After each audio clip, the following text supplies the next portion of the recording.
Le vieux sage, l'enfant et l'âne. Un sage d'un âge avancé avait un fils particulièrement timide et réservé. Sa timidité était telle qu'il n'était pas capable de sortir de sa maison. Sa plus grande crainte était que l'on se moque de lui. Son vieux père lui expliqua alors qu'il ne fallait jamais écouter les gens et qu'il allait le lui prouver.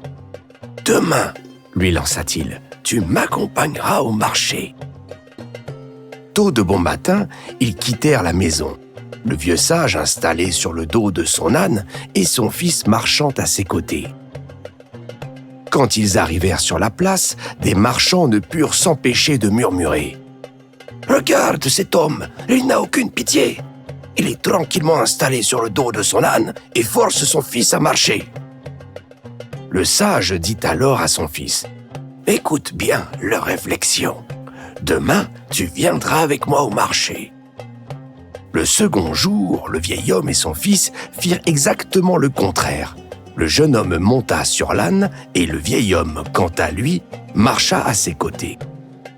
À l'entrée de la place, les mêmes marchands étaient là. « Regardez cet enfant qui n'a aucune éducation!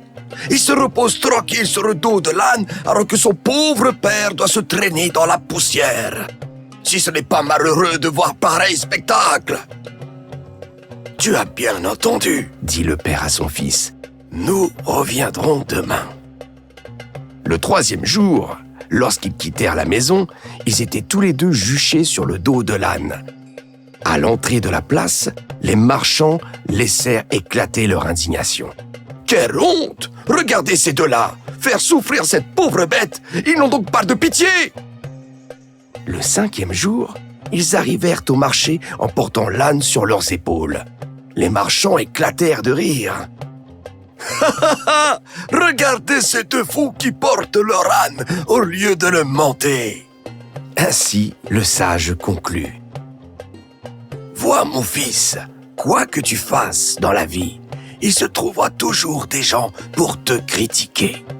Aussi, n'écoute pas leur opinion, mais sois toi-même et trouve ton propre chemin. »